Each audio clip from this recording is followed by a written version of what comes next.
इस्लाम बांग्लादेश में फॉलो किया जाने वाला लार्जेस्ट रिलीजन है। अगर परसेंटेज में बात करें तो बांग्लादेश की ऑलमोस्ट 90% पॉपुलेशन मुस्लिम है। इनफैक्ट बांग्लादेश वर्ल्ड की 4th लार्जेस्ट मुस्लिम पॉपुलेशन वाला देश है। वहीं पर बांग्लादेश का कोई भी पड़ोसी देश जैसे कि भारत, नेपाल, म्यांमार और भूटान मुस्लिम मेजॉरिटी वाला देश नहीं है। तो फिर ये जानना काफ़ी इंटरेस्टिंग हो जाता है कि इन सारे देशों के बीच एक अकेला बांग्लादेश कैसे मुस्लिम मेजॉरिटी वाला देश बन गया। हिस्ट्री में जब इंडिया, बांग्लादेश और पाकिस्तान एक देश हुआ करते थे तब कभी इस्लाम से पहले बांग्लादेश रिलीजन में बुद्धिज्म और हिंदुज्म का ही बोलबाला हुआ करता था। तो फिर आखिर इस्लाम रिलीजन बांग्लादेश में सबसे ज़्यादा क्यों फॉलो किया जाने लगा?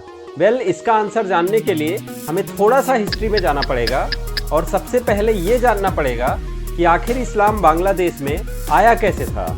पुंड्रा या फिर पुंड्रबर्धन किंगडम एक एंशिएंट किंगडम था जो बंगाल रीजन में लोकेटेड था। इस किंगडम का कैपिटल महास्थानगढ़ यानी अभी का नॉर्दर्न बांग्लादेश के बोगरा डिस्ट्रिक्ट में स्थित था।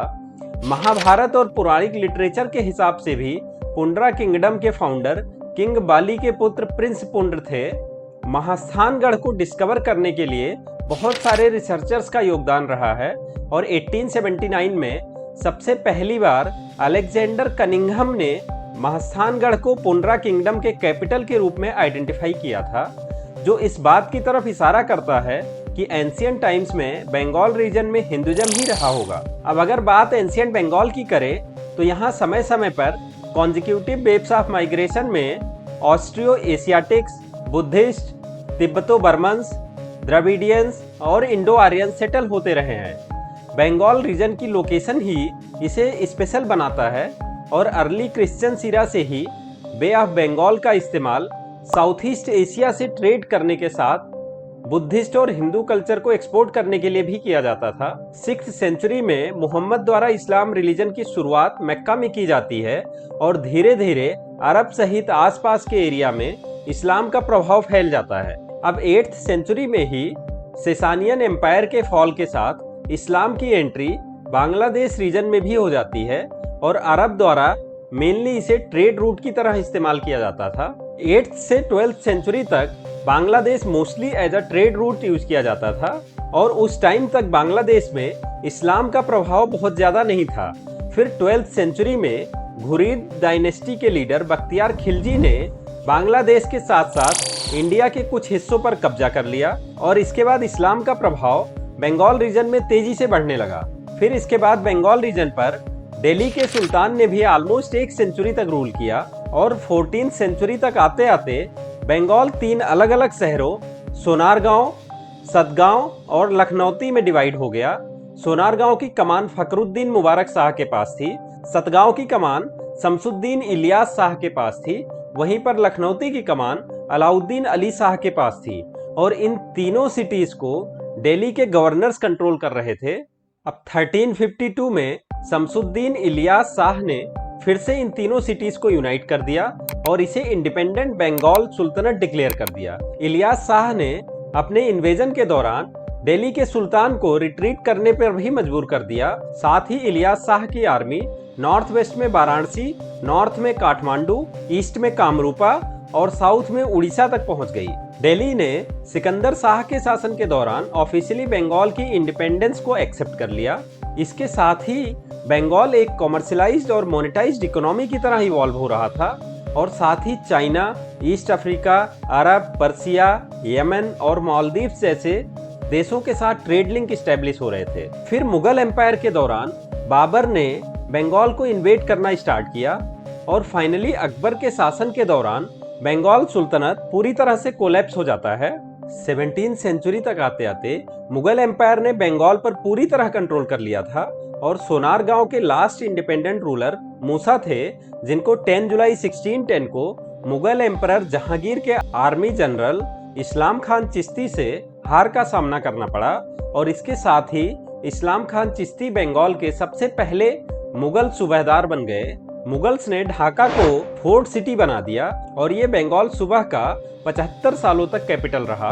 मुगल शासन के दौरान बंगाल में फॉरेन से मुस्लिम और सिल्क गुड्स के ट्रेड होने लगे और साथ ही आर्मेनियंस, पोर्तुगीज और डच सेटलमेंट के साथ भी ट्रेड होने लगे थे और बंगाल सुबह को पैराडाइज ऑफ नेशंस कहा जाने लगा और ये मेजर ग्लोबल एक्सपोर्टर बन गया था। इस दौरान यहाँ के सिटीजन्स वर्ल्ड के one of the best living standards enjoy कर रहे थे। 18th सेंचुरी के दौरान बंगाल के नवाब ने यूरोपियन कॉलोनियल कंपनीज के साथ भी अलायंस कर लिया और उस समय बंगाल सिल्क और कॉटन टेक्सटाइल के इंटरनेशनल ट्रेड का मेजर हब बन गया था। साथ ही बंगाल शिप बिल्डिंग का भी हब बन चुका था। ईस्टर्न बंगाल की मुस्लिम पॉपुलेशन उस समय के रिलीजियस एवोल्यूशन का ही प्रोडक्ट था। इस दौरान बहुत सारे मस्जिद और मदरसों का भी निर्माण काफी तेजी से हो रहा था। 1756 में ब्रिटिश ईस्ट इंडिया कंपनी के बढ़ते हुए पावर को कंट्रोल करने के लिए उस समय के नवाब सिराजुद्दौला ने उनके फ्री ट्रेड राइट्स को खत्म कर दिया, जिसकी वजह से 23 जून 1957 को बैटल ऑफ प्लेसी हुआ और यहाँ पर ब्रिटिश गवर्नर रॉबर्ट क्लाइव ने अपनी फेमस रणनीति फूट डालो राज करो का इस्तेमाल करके नवाब के अंकल मीर जफर को ही ब्राइब दे दिया, जो नवाब सिराजुद्दौला के कमांडर इन चीफ भी थे, और नवाब को हरा दिया और ईस्ट इंडिया कंपनी ने इसके बदले मीर जफर को नवाब बना दिया और इसी के साथ धीरे धीरे ईस्ट इंडिया कंपनी ने बंगाल, बिहार और उड़ीसा रीजन पे अपना कंट्रोल बना लिया।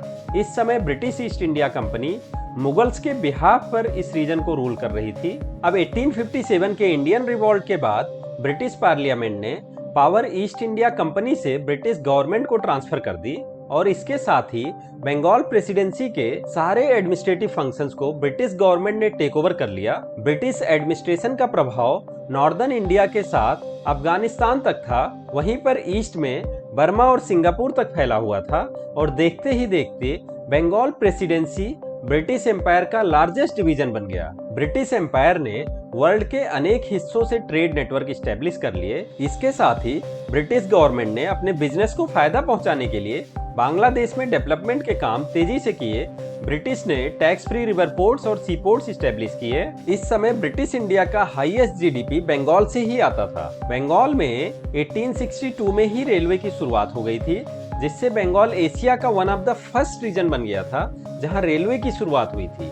1905 में फिर से एक बार फूट डालो राज करो राजनीति के चलते ब्रिटिश गवर्नमेंट ने बंगाल को 2 प्रोविंस में बांट दिया, ईस्ट बंगाल और असम। अब एक तरफ इसको अपोज करने के लिए Indian national Congress Hindu nationalism को प्रमोट कर रही थी, जिसके जवाब में उस समय के फेमस और पहुंचे हुए Muslim politicians British viceroy lord Minto के साथ मिलकर मुस्लिम के रिप्रेजेंटेशन के लिए 1906 में ढाका में एक नई political party all India Muslim league बना लेते हैं। फिर 1913 में बंगाली मुस्लिम्स के सिविल राइट्स को प्रोटेक्ट करने के लिए ऑल इंडिया मुस्लिम लीग की एक नई branch the Bengal Provincial Muslim League बनाई जाती है। 1937 में ब्रिटिश इंडिया की लार्जेस्ट लेजिस्लेटिव असेंबली यानी बंगाल लेजिस्लेटिव असेंबली स्टैब्लिश की जाती है और बंगाल कांग्रेस 1937 के इलेक्शन में सबसे ज्यादा सीट हासिल करने के बावजूद इस इलेक्शन का बॉयकॉट कर देती है, जिसकी वजह से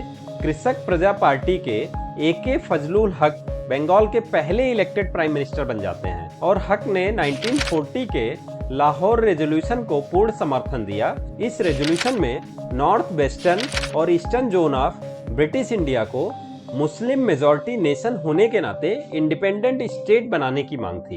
1946 में Bengal Provincial Muslim league Bengal के प्रोविंशियल इलेक्शन को ब्रिटिश इंडिया के लार्जेस्ट मुस्लिम मैंडेट से जीत जाती है। मुगल एरा एंड होते होते बंगाल रीजन में इस्लाम रिलीजन काफी तेजी से ग्रो हो चुका था और इसकी ग्रोथ ब्रिटिश पीरियड के दौरान भी कंटिन्यू रही। फाइनली मुस्लिम लीग के रिलीजन के आधार पर बंटवारे के डिमांड्स को मानते हुए 3 जून 1947 को ब्रिटिश इंडिया के पार्टीशन के लिए माउंटबेटन प्लान अनाउंस कर दिया जाता है और सिरिल रैडक्लिफ को पाकिस्तान और इंडिया के बीच बॉर्डर ड्रॉ करने की जिम्मेदारी दी जाती है और रेडक्लिफ लाइन के तहत 2/3 बंगाल रीजन ईस्टर्न पाकिस्तान बन जाता है और बाकी बंगाल का रीजन भारत को मिल जाता है और फाइनली 1971 में ईस्टर्न पाकिस्तान आजाद हो जाता है और यही आज का बांग्लादेश है।